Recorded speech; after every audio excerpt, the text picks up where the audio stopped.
Hello guys, welcome back to our YouTube channel. तो देखिए, मैं आपका दोस्त अभय आज आप लोगों के साथ लेकर आया हूँ वीडियो, जिसमें आज हम देखने वाले हैं जो भी दिल्ली यूनिवर्सिटी के स्टूडेंट है जिनके भी पास बिजनेस स्टैटिस्टिक्स का सब्जेक्ट है, उन सभी स्टूडेंट के लिए ये वीडियो होने वाली है, जिसके अंदर मैं आपको बताने वाला हूँ। अब मैं आपको करवाने वाला हूँ जो भी आपके बिजनेस स्टैटिस्टिक्स के सब्जेक्ट में जो भी पांचों यूनिट होंगी, उनमें जितना भी इंपॉर्टेंट थ्योरेटिकल कंटेंट है आपका, जो कि आपके एग्जाम के लिए रेलेवेंट है, आपके एग्जाम में जिनमें से थ्योरेटिकल क्वेश्चन आ सकते हैं, वो सारा कंसेप्ट, और साथ में जो प्रैक्टिकल कंसेप्ट होंगे उनके जो इंपॉर्टेंट फॉर्मूलाज है, कंसेप्ट का मीनिंग की कंसेप्ट क्या है और उसके फॉर्मूलाज, ये सारी चीजें आपको मैं कवर करवाने वाला हूँ इस सब्जेक्ट की।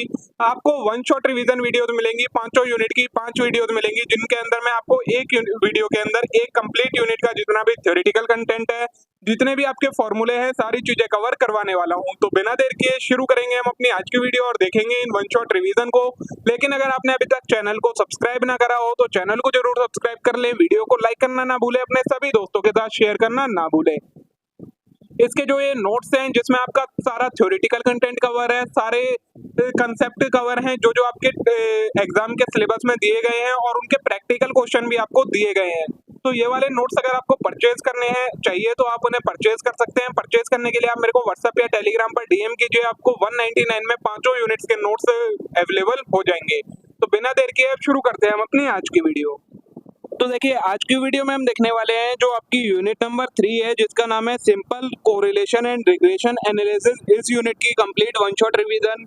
सबसे पहले आपका सिलेबस क्या क्या दिया गया है, मतलब टॉपिक क्या क्या आपको इसमें कवर करने हैं। तो correlation analysis, meaning and type of correlation, correlation versus causation, Pearson coefficient of correlation, probable and standard error, rank correlation, regression analysis, principle of least square and regression line, regression equation and estimation, properties of regression coefficient, relationship between correlation and regression coefficient, standard error of estimate. इतने topic आपको cover करने हैं इस unit के अंदर, ठीक है। तो ये यूनिट दो पार्ट में डिवाइड है। सबसे पहले कोरिलेशन एनालिसिस। तो कोरिलेशन होता क्या है? The correlation between variable is a measure of nature and degree of association between the variable. Variable के बीच में, मतलब जो दो वेरिएबल्स हैं उनके बीच में किस तरीके का नेचर है और क्या एसोसिएशन है, डिग्री ऑफ एसोसिएशन क्या है, उस चीज को कहा जाता है correlation. Correlation is a measure of association between two or more variable when two or more variable vary in sympathy so that movement in one tends to accompanied by corresponding movement in other variable. They are said to be correlated. Correlation का मतलब क्या होता है? मतलब दो variable इतने एक दूसरे से एसोसिएटेड हैं कि अगर एक वेरिएबल में कोई मूवमेंट होती है तो उसकी मूवमेंट का असर दूसरे वेरिएबल में भी पड़ता है और उस वेरिएबल की भी वैसे ही मूवमेंट होती है। तो उस चीज को कहा जाता है correlation and variables are correlated, ठीक है। कोरिलेशन कितने टाइप्स की होती है? तो पहला आएगा पॉजिटिव एंड नेगेटिव कोरिलेशन। तो if both variable move in same direction we say that positive correlation. अगर दोनों वेरिएबल एक ही सेम डायरेक्शन में मूव करते हैं, एक के मूव करने से, तो वो कहलाता है आपका positive correlation. If one variable increase the other variable also increase on an average, और if one variable decrease the other variable also decrease on an average. मतलब पॉजिटिव कोरिलेशन में क्या होता है? अगर एक वेरिएबल बढ़ रहा है तो दूसरा वाला भी एवरेज के साथ उसी से बढ़ेगा, और अगर एक कम हो रहा है तो दूसरा वाला भी उसी एवरेज से कम होगा।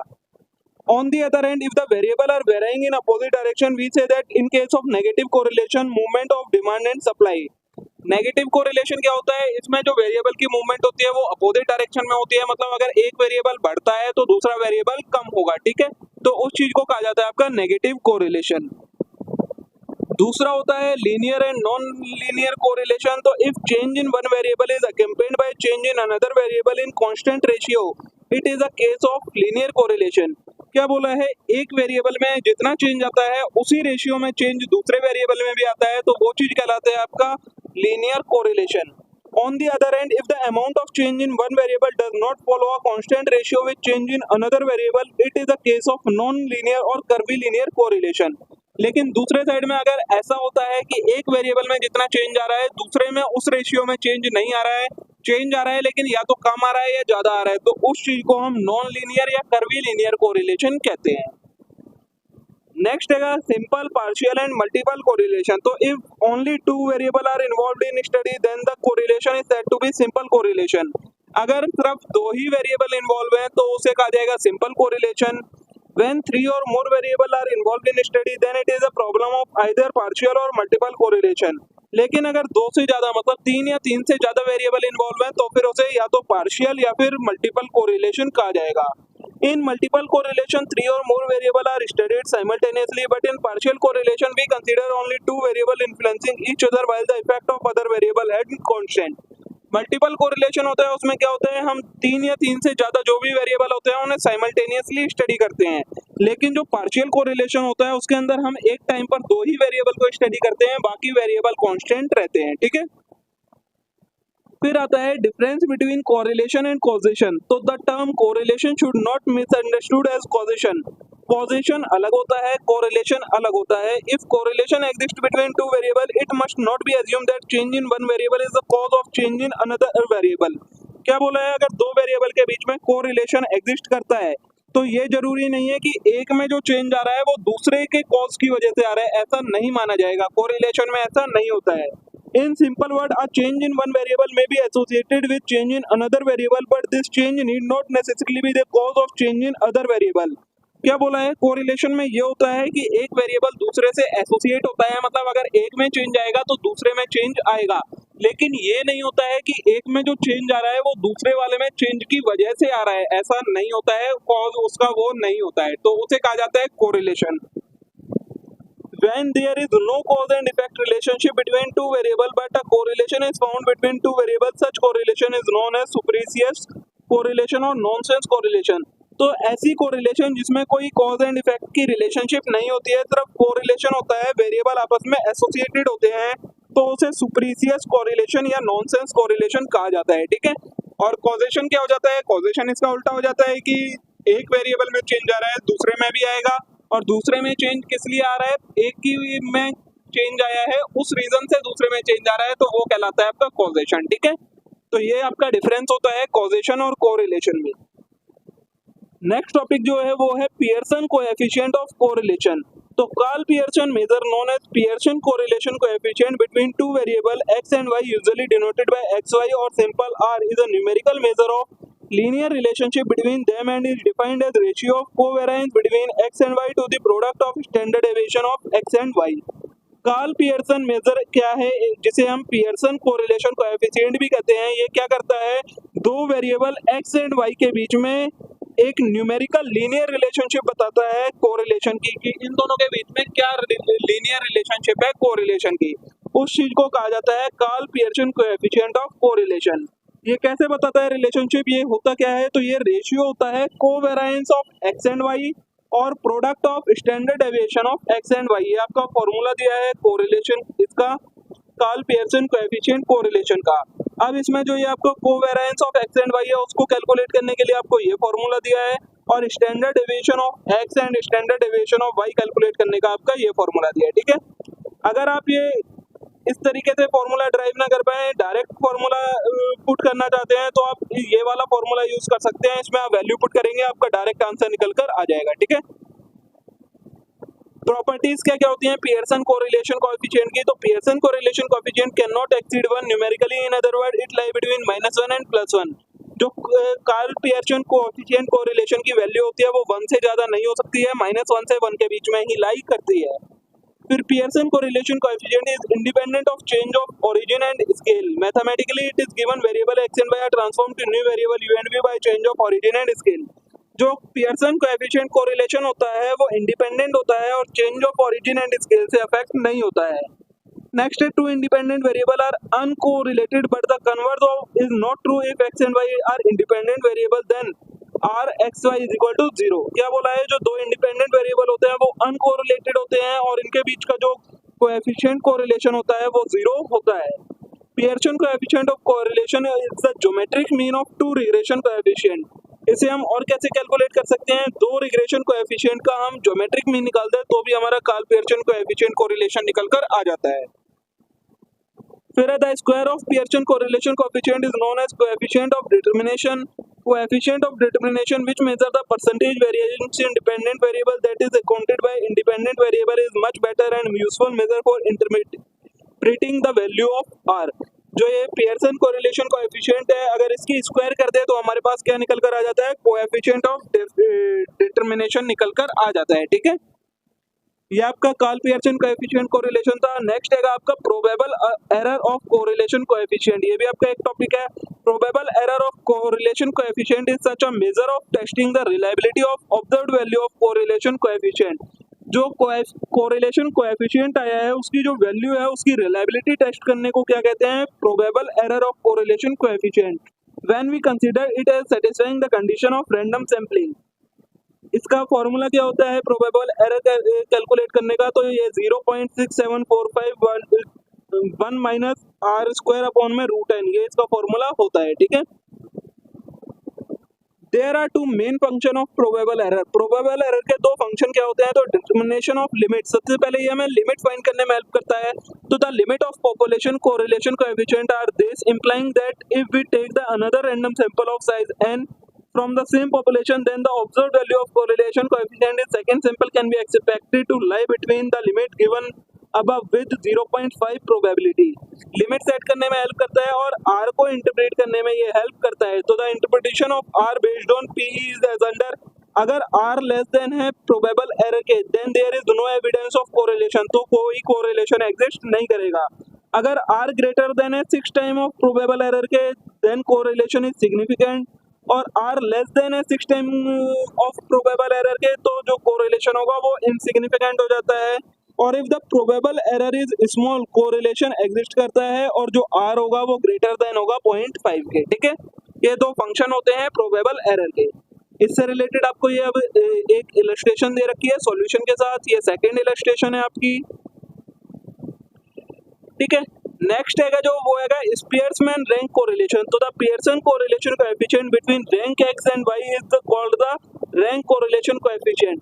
जो पियर्सन कोरिलेशन कोएफिशिएंट हमने मेजर करा, उसी को अगर हम रैंक के फॉर्म में देखने लगे दो वेरिएबल x एंड y की रैंक के साथ, तो उसे कहा जाता है rank correlation coefficient. Spearman rank correlation coefficient usually denoted bye, इसको हम इस साइन से डिनोट करते हैं और इसकी इक्वेशन आपकी ये हो जाती है। ठीक है। where d is the difference between pair of rank of the same individual in two characteristic and n is the number of pair। जब आप इसका प्रैक्टिकल क्वेश्चन सॉल्व करेंगे तो आपको इसमें समझ में आ जाएगा किस चीज की क्या वैल्यू होती है और कैसे फाइंड उसे करते हैं। ये आपको इलस्ट्रेशन दे रखी है इससे रिलेटेड और इसका सॉल्यूशन आपको प्रोवाइड करा गया है। ये फोर्थ इलस्ट्रेशन है आपकी रैंक कोरिलेशन से रिलेटेड, और यहाँ पर आपका जो कोरिलेशन वाला कंसेप्ट है वो ओवर हो जाता है। इतना ही कंसेप्ट आपको कोरिलेशन के अंदर करना है। नेक्स्ट स्टार्ट होता है आपका रिग्रेशन एनालिसिस वाला। तो रिग्रेशन के मैंने आपको टॉपिक ऊपर बता ही दिए थे, ये सारे आपके टॉपिक कवर करने हैं आपको। ठीक है। रिग्रेशन होता क्या है? तो it refers to the statistical technique of modelling the relationship between two और more variable.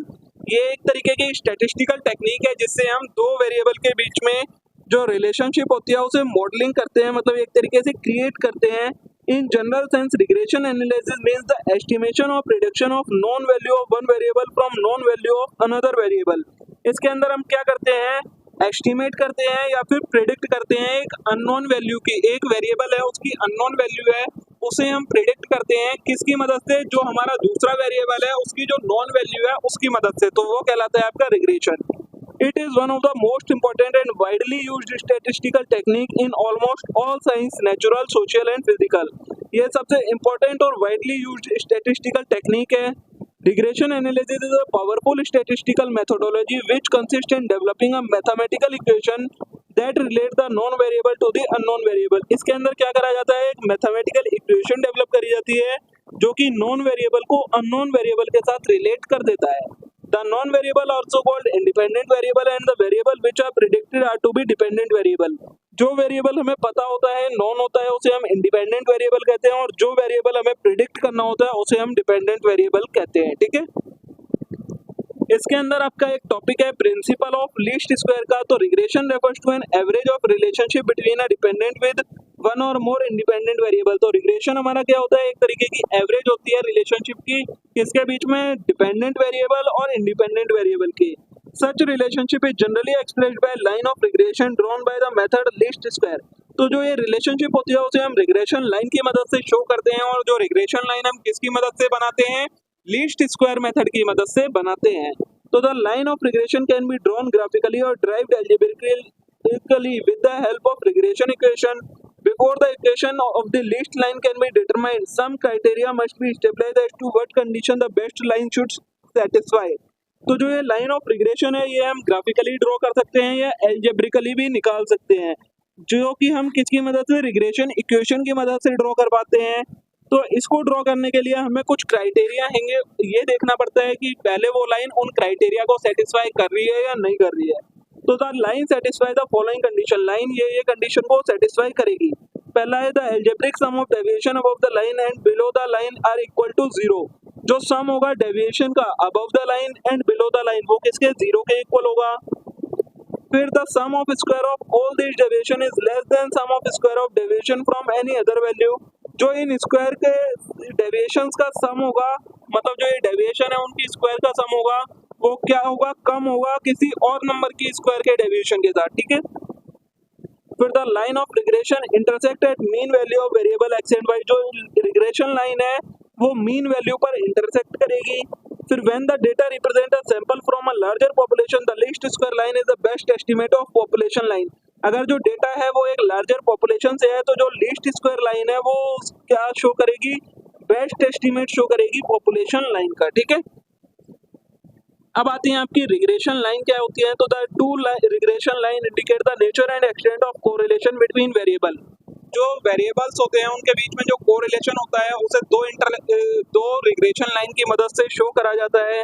The two regression line can be, अब दो रिग्रेशन लाइन कौन कौन सी होती हैं। The y on x regression line is the name given to regression which is used for estimating y given a value of x. एक होती है y on x regression line जिसके अंदर हम वाई की वैल्यू एस्टिमेट करते हैं और हमें एक्स की वैल्यू पता होती है। दूसरी होती है x on y regression line, the name given to regression line which is used for estimating x given a value of y. दूसरी होती है आपकी एक्स ऑन वाई जिसके अंदर आपको एक्स की वैल्यू एस्टिमेट करनी होती है और आपको वाई की वैल्यू पता होती है, ठीक है। The two regression line can be represented as, इन्हें हम रिप्रेजेंट कैसे करते हैं, इस तरीके से रिप्रेजेंट करते हैं रिग्रेशन लाइंस को, ठीक है। अब in case of a perfect positive correlation r is equal to +1 and in case of a perfectly negative correlation r is equal to -1, so the two regression line will coincide. क्या बोला है, अगर correlation perfect positive है तो r किसके बराबर होगा, 1 के बराबर होगा, पॉजिटिव 1 के, और अगर परफेक्ट नेगेटिव कोरिलेशन है तो r -1 के बराबर होगा। सो दैट, तो इसका मतलब क्या हो जाता है, जो दो रिग्रेशन लाइन है वो आपस में कोइंसाइड कर रही है। फिर the farther the two regression line from each other laser will be the degree of correlation and near the two regression line more will be the degree of correlation.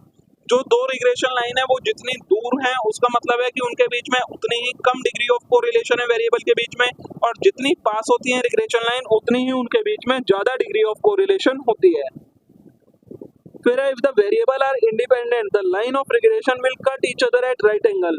अगर variable independent है मतलब r हमारा 0 के equal है तो regression line एक दूसरे को राइट एंगल पर कट करेंगी। रिग्रेशन इक्वेशन क्या होती हैं, तो the equation are known as estimating equation. Regression equation are algebraically expression of regression line. जो हमारी रिग्रेशन लाइन होती हैं उन्हें ही जब एल्जेब्रा फॉर्म में रिप्रेजेंट करा जाता है तो वो कहलाती है आपकी regression equation.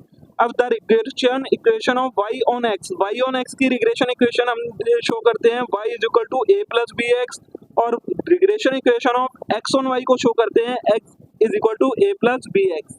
In this equation a and b are constant which determine the position of line completely. जो a और b है वो कांस्टेंट होते हैं जिन्हें हम पैरामीटर ऑफ लाइन भी कहते हैं।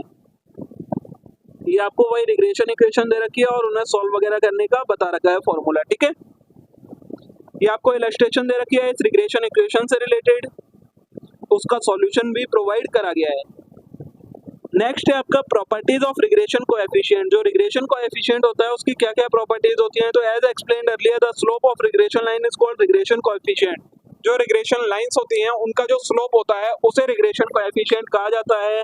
It has the effect on dependent variable if there is unit change in independent variable. ये हमें क्या बताता है कि डिपेंडेंट वेरिएबल में क्या चेंज आएगा अगर एक इंडिपेंडेंट वेरिएबल में यूनिट चेंज करा जाए। We have two regression coefficient, हमारे पास दो रिग्रेशन कोएफिशिएंट होते हैं, y ऑन x जिसको हम byx से डिनोट करते हैं, और एक होता है x ऑन y जिसे हम bxy से डिनोट करते हैं। अब ये इंपॉर्टेंट प्रॉपर्टीज हैं। पहला है the value of both the regression coefficient can not be greater than 1। इन दोनों की जो वैल्यू है कभी भी 1 से ज्यादा नहीं होगी। However, value of both the coefficient can be below 1 or at least one of them must be below 1. दोनों की जो कोएफिशिएंट की वैल्यू है वो या तो 1 के आसपास हो, 1 से कम होगी या फिर 1 से छोटी होगी. So that square root of product of two regression coefficient must lie in the limit +1. ऐसा इसलिए होता है क्योंकि जो इन दोनों का स्क्वायर रूट होता है वो किसके +1 के अंदर अंदर लाई करे. फिर है coefficient of correlation is the geometric mean of regression coefficient. जो कोएफिशिएंट ऑफ कोरिलेशन होता है वो इन्हीं रिग्रेशन कोएफिशिएंट का ज्योमेट्रिक मीन होता है. The sign of both the regression coefficient are same and so the value of r will also be the same sign. और जो ये रिग्रेशन कोएफिशिएंट होते हैं इनका साइन हमेशा दोनों का सेम होता है. नेक्स्ट है the mean of both the regression coefficient is either equal और greater than the coefficient of correlation.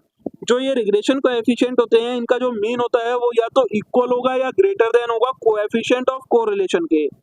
फिर है regression coefficient are independent of change of origin but not change in scale. जो regression coefficient होते हैं वो change of origin से तो independent होते हैं, मतलब ओरिजिन के चेंज होने से इसके अंदर कोई चेंज नहीं आता है, लेकिन अगर स्केल में चेंज आ जाता है तो इसके अंदर चेंज आता है. फिर है coefficient of determination is the product of both regression coefficient. अगर हमें कोएफिशिएंट ऑफ डिटरमिनेशन कैलकुलेट करना है तो हम अगर इन दोनों को रिग्रेशन कोएफिशिएंट को मल्टीप्लाई कर देंगे तो हमारा रिग्रेशन कोएफिशिएंट ऑफ डिटरमिनेशन निकल कर आ जाता है. ठीक है. नेक्स्ट है relationship between correlation and regression coefficient. Correlation और रिग्रेशन कोएफिशिएंट में क्या रिलेशन होती है?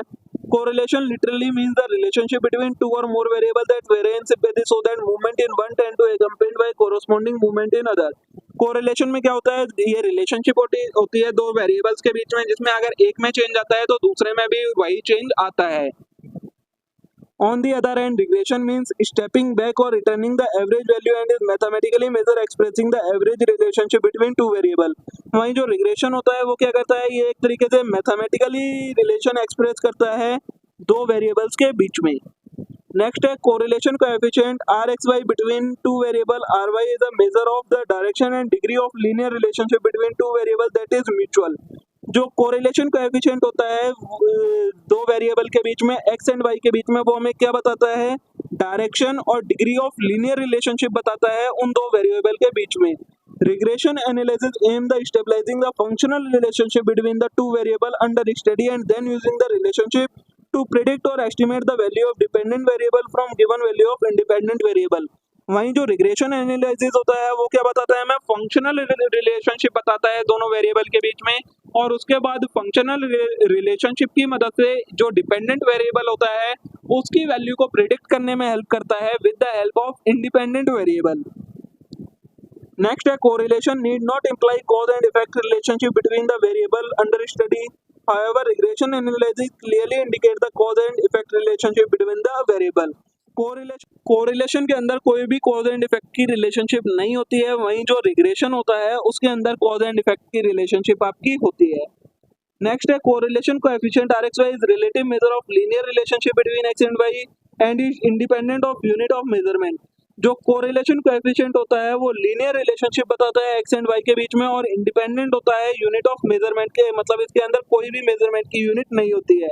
लेकिन वहीं on the other hand regression coefficient Bxy and Bxy are absolute measure representing the change in value of variable y for a unit change in variable x. जो regression coefficient होता है Bxy and Byx वो क्या होते हैं? Absolute major होते हैं, और ये हमें रिलेशनशिप बताते हैं कि अगर y में चेंज आ रहा है तो x की वजह से कितना चेंज उसमें आ रहा है. ठीक है.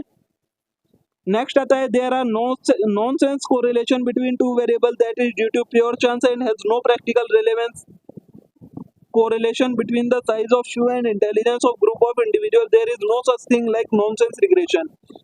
कोरिलेशन के अंदर नॉनसेंस कोरिलेशन हो सकती है, लेकिन रिग्रेशन के अंदर कोई नॉनसेंस रिग्रेशन नहीं होती है. ठीक है. नेक्स्ट आता है हमारा स्टैंडर्ड एरर और एस्टीमेट ऑफ एस्टीमेट क्या होता है? तो ये आपका फॉर्मूला है, इसमें कोई कंसेप्ट नहीं है, सिर्फ आपको ये स्टैंडर्ड एरर का फॉर्मूला याद करना है. इसके रिलेटेड क्वेश्चन पूछे जाते हैं डायरेक्ट. ये आपको इसका इलस्ट्रेशन दे रखी है और इसको सॉल्व करने का तरीका बता रखा है. तो देखिए दोस्तों, इसी के साथ यहाँ पर हमारी जो ये यूनिट नंबर आपकी 3 है इसकी वन शॉट रिवीजन कंप्लीट हो जाती है. जो भी इंपॉर्टेंट कंसेप्ट थे सारे आपको कवर करवा दिए हैं, सारे कंसेप्ट आपको डिटेल में एक्सप्लेन कर दिया. होप सो आप सभी के लिए वीडियो यूजफुल रही होगी, वीडियो अच्छी लगी होगी. वीडियो अच्छी लगी हो वीडियो को लाइक करना मत भूलिएगा, चैनल को जरूर सब्सक्राइब कर लेना इस टाइप के और कंटेंट के लिए. अब हम मिलते हैं नेक्स्ट वीडियो में. Thank you.